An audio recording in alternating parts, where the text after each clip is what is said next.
Hello. So for this online module, we're going to try a different format using Screencast-O-Matic. So I'm going to be in the upper corner, narrating as we go along. So let's begin Chapter 2, and I will put myself up in the corner. So we're going to be looking at self-development and social development. Let's get started. We basically have two topics, and they both fit under the bigger umbrella of social emotional development. Okay, so how do you grow emotionally in terms of how you feel about things, and how do you grow in terms of how you relate to others? Let's begin with the self. Now, before we get started, I think it's important to make sure that we are defining our age groups the same way. So when I refer to preschool, elementary, middle, or high school, these are the ages that I'm talking about in terms of research findings. So let's move along. What is our self-concept? Your self-concept is basically how you define or describe yourself. Are you artistic? Are you a people person? Are you athletic? It doesn't include any sort of judgment as to whether those things are good or bad. It is just merely a description. Who are you? What are your strengths and weaknesses? How might this impact your students' behavior in your classroom? This is really something you need to think about. Okay, so for instance, down here, the student who loves math. How are they going to feel when you give them a challenging homework or on test day? They're probably going to be a bit more eager, a bit more motivated. That's great. Okay, what about our little sloth down below? How's he going to feel on test day? He's probably going to be a bit more anxious, nervous about running out of time, wondering how long the test is going to be. How we feel about ourselves affects a variety of behaviors in the classroom, let alone academic behaviors. So let's go through the different age categories, starting with our preschoolers. Whenever we discuss preschoolers, we're going to see this little guy up here in the corner. He's kind of my token preschooler. All right, they tend to think about themselves in terms of superficial traits, meaning they focus on what they can see. So physical traits, material traits. So for instance, they're going to describe themselves as, I have brown hair, I'm a girl, I'm short, I have freckles. Those are going to be the things that they tend to focus upon, not necessarily internal traits. Elementary. When we cover elementary, you're going to see this girl right here. She'll be my elementary student. They do start to focus on things that are a bit more internal, a bit more general or broad or abstract, like whether or not they're smart, whether or not they're a kind person, whether they're good at sharing, whether they're athletic, whether or not they're creative. You can see they're starting to think more internally. Middle and high school. So this girl will be my middle schooler. This young man will be my high schooler. Here, they start to get much more, well, the term we use is differentiated. So rather than just saying I'm smart, they might say, I'm really good at science and I love to write, but I'm not that great with poetry and I have difficulty with fractions. Okay, so it's getting more detailed and understanding that they have a personality that is compartmentalized, and there are a lot of different aspects to who they are, including how they believe about things and how they feel about things. All right, so that was self-concept. And again, is simply a self-description. Who are you? How do you describe yourself? Self-esteem is a little bit different. Self-esteem is, okay, how do you feel about who you are?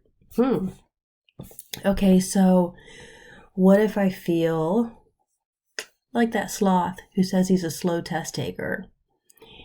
He might feel good or bad about that. It's possible that he might feel like, oh, that means I'm not very good at taking tests and I need to worry about tests because I'm going to do poorly. That would lead to low self-esteem. But perhaps His teachers and parents have given him the frame of mind that, you know what, because I'm a slow test taker, I'm thoughtful, I'm deliberate, and I'm really thinking through the questions. And so perhaps that means I'm just a more careful person, and maybe he feels good about that. So again, self-esteem, how you feel about yourself. Here's a little inventory that you can take. If you've got your notes in front of you, you can do this on the side of your notes. It's good to get an idea of not only your own self-esteem, but to see what aspects are included when we measure self-esteem. So if you look at the top, I'm going to give you a list of statements, and they all have to do with your general feelings about you. And no one's going to see this but you. Write down your answers. SA for strongly agree, A for agree, D for disagree, SD for strongly disagree. And I'll move myself down so that you can see that a little bit better. Okay, let's begin. Here are the questions. Take a moment, read over them, put your scores in your notes, and I'll show you how to score. So for now, hit pause on this video if you'd like to take this inventory.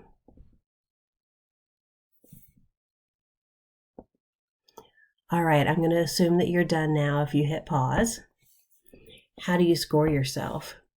So every time you wrote SA, that is 3 points. Every time you wrote A for agree, that's 2. D for disagree is 1. Strongly disagree is 0. So basically, add all that up. Get a grand total or a sum.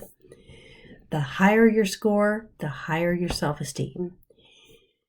Here's how you can interpret that. So the highest you could have received was a 24. So you can see whether your self-esteem is in that range of very high to very low. Hopefully, we did well on this. If not, you need to be a bit kinder to yourself and recognize what a great person you are. Okay? So, self-esteem. Positive self-esteem. So if you scored average to very high, if you feel good or even somewhat good about yourself, there are a lot of positive things that come from that. Studies show that you do tend to have better academic success. So you'll be more likely to graduate, higher GPA. Those are obviously fantastic outcomes. You're going to like school more. You're going to want to go to school more. You're going to be more engaged in school activities and enjoy being there. Again, great outcome. And finally, peer acceptance. We'll talk about peers in a bit, but studies have shown, and I'll move myself up. Oh, hello. Studies have shown that if you have good self-esteem, you tend to also be liked by your peers. People are drawn to people that are positive, and so I think that makes sense. All right, moving along. Perhaps. Okay. This is a fabulous video. You might have seen this online. Here's a dad talking to his daughter before she goes to school, and just think about how this would help her with her self-esteem. Look at yourself. Look in your eyes. You gotta see it, okay? You gotta feel it. You ready? You ready for school? Yeah. Is it gonna be a good day? A really good day? You gonna be positive? Say, I am strong. I am strong. Say, I am smart. I am smart. Say, I work hard. I work hard. I am beautiful. I am beautiful. I am respectful. I am respectful. So again, can't you see what an amazing job he's doing at helping his daughter with her self-esteem? Here's another example. So I saw this posted on Facebook, and this is from a teacher, and she's saying she asked her students to pull out their extra pencils. And one of them said, "Can I keep the pencils that are mine that my mom gave to me?" And she said, "Of course." And when she looked at them, look at what she noticed. His mom had written all sorts of nice, positive sayings on his pencils for him. Again, another great way to help a child or a student with their self-esteem. So here's a question for you. What age range do you think has the highest self-esteem? Preschool, elementary, middle, or high? If you answered preschool or elementary, you were right. Our self-esteem is the highest when we're young. Okay, what about the lowest? When is it the lowest? If you're thinking middle school, you're right. Let's take a look at these. Okay, so let's start with preschool. As I just stated, self-esteem is very high in preschool. This is one of the reasons why it's so fun to work with young kids. You'll notice that not only do they feel great about themselves, but sometimes it's not at all objective even or related to their academic abilities. So you might have a child who thinks that they are just a genius and the smartest kid in the class, and perhaps maybe that's not true at all. But you know what? That's okay. That positive self-esteem can still have positive outcomes for them to make them want to learn and to make them eager to be in the classroom. Elementary school, their self-esteem is still high, so it is still quite high in elementary, but academic performance is now tied to that self-esteem. So if they do poorly on a test, it can really hurt their self-esteem. But if they do well on a test, it can make them feel great. I've seen this with my daughter. So if she has a hard time getting something in one of her subjects, she'll really get down on herself and think that she's not smart. But as soon as I tell her she got an A on her spelling test, then suddenly she feels differently. Oh, so hi, this is one of my cats. Hi, Midge. Okay, let's move along. Middle school. Well, the thing that really wrecks it for middle school is puberty. Between all of the biological changes that go along with puberty and the social difficulties, self-esteem is quite low. In fact, it is rock bottom. Cat butt. It is rock bottom in a middle childhood. So that's something that teachers need to think about, because that's really where our students are going to need those understanding teachers to help them with this.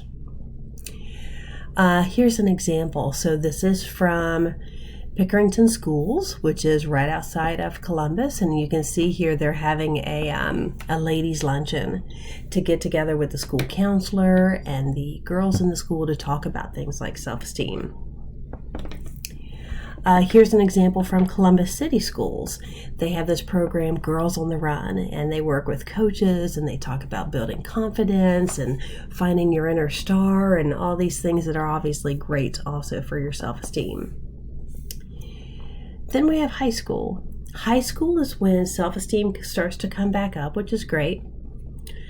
But this is where we first see the gender difference in self-esteem. It does not rise quite as high for females.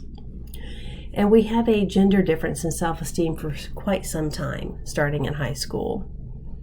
And it is especially lower for girls who are early bloomers. Why do you think that high school females have lower self-esteem than males? There are a lot of potential answers here, whether it relates to society, whether it relates to pressures from media.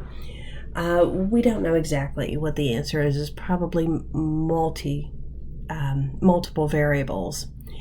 But we do know that girls do struggle with their self-esteem, which is why the two examples I showed you previously did focus on females.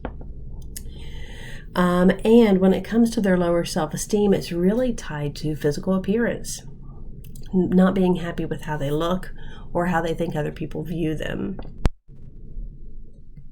So let's take a look at a couple of examples. Think about all of the pressure that goes along with getting the perfect selfie. Not only is there special photo editing software, but also trying to get the exact right pose and having the angle correct and the lighting correct and the special mirrors you can buy with the ring lights.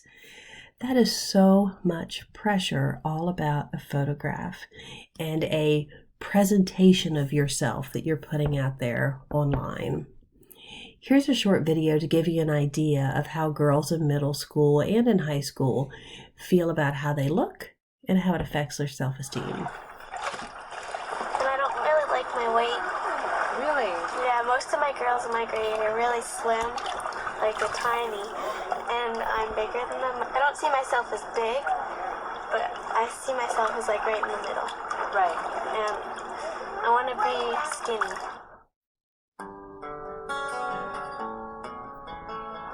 Like if I'm not pretty and people don't accept me for who I am, the way I dress, then it'll make me feel bad, but it will just give me more reason to pay attention in school because I won't have anybody to like talk to the whole time. And then they started writing how I was anorexic because back in the day they called both of us Anna because we were really skinny. First time I ever heard I was ugly at school was in grade 3 or 4. And I was like, the first time everybody never told me that, so I didn't know what to feel. And I just felt it all the time. I don't like my legs. Every time I wear a skirt, I'll always keep tugging it down because I think my thighs are fat. Either you're too tall, you're too short, you're too skinny, you're too fat. It doesn't seem so important what's inside to a lot of guys and girls.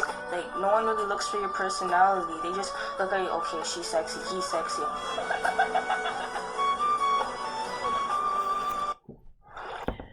I think that's a really good example to help us understand some of the self-esteem issues that occur in middle and high school for girls.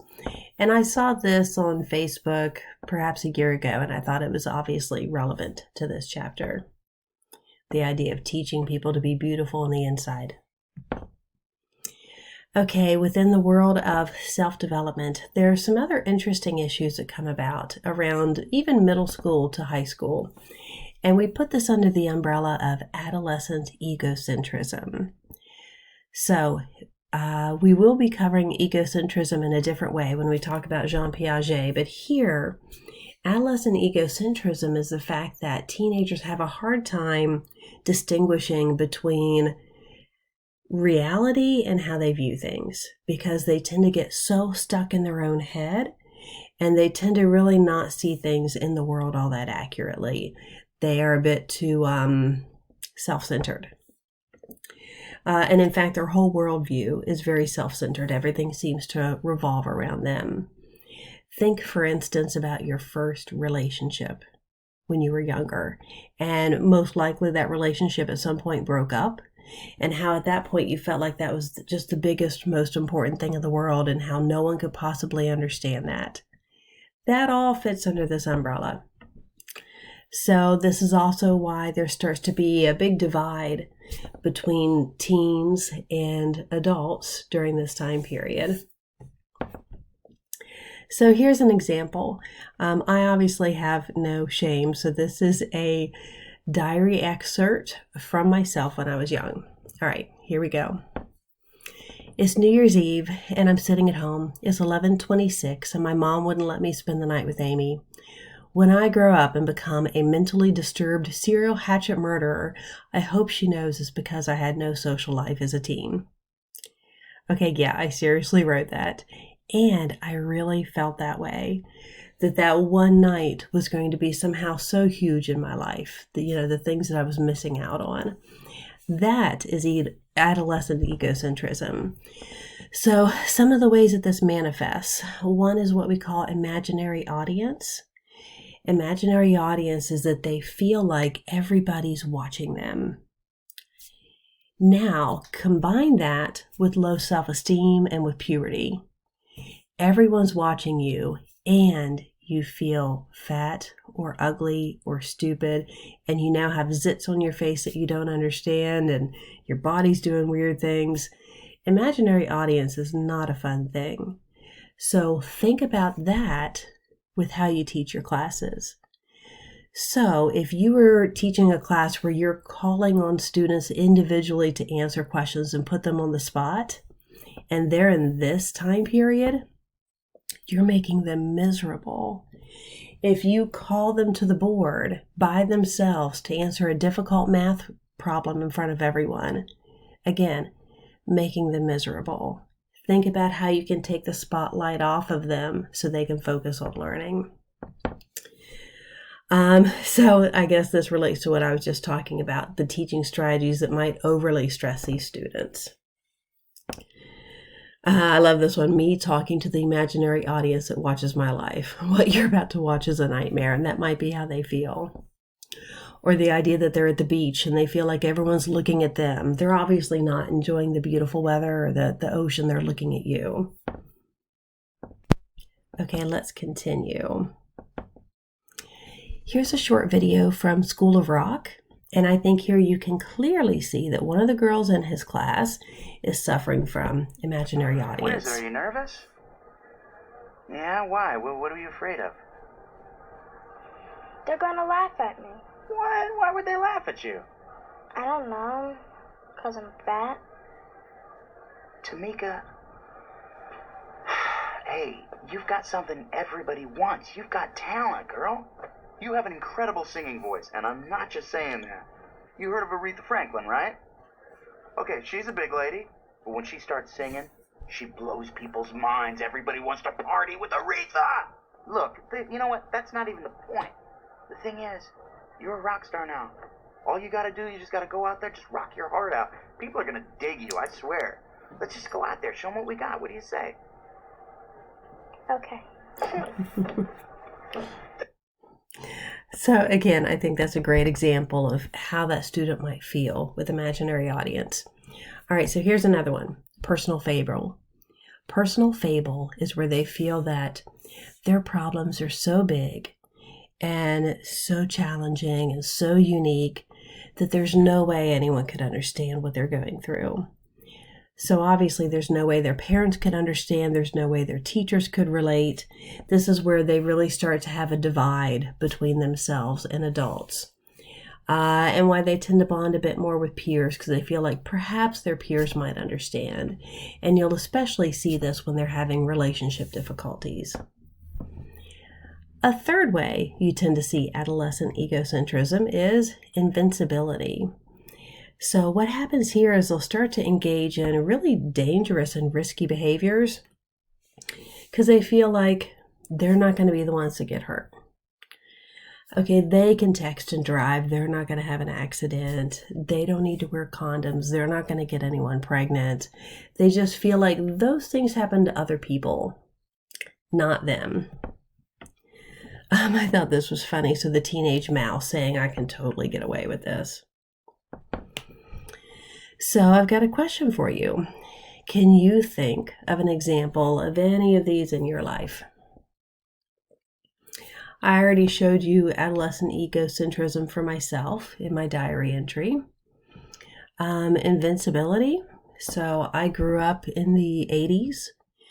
I remember friends of mine, driving around in their car, playing mailbox baseball, taking a baseball bat and crushing people's mailboxes, or egging people, getting a carton of eggs and driving around and throwing eggs at people you'd see walking on the street. Stuff that today I think about how horrible that is. Or surfing on the top of a car while someone's driving it. Reckless, dangerous, illegal, stupid. But people did it because they just felt like, well, we weren't going to get hurt. All right, so we're going to be moving on to peer relations next, but I'm going to go ahead and stop the video here so the YouTube video isn't that long. For part 2, we will pick up with peers. So thanks for your attention. And since Midge had a cameo in our video, I thought I'd at least include her to say goodbye. Bye. And I think I have another one back there behind me. So bye, and I'll see you all next time. Bye. Can't get it to stop. Hello.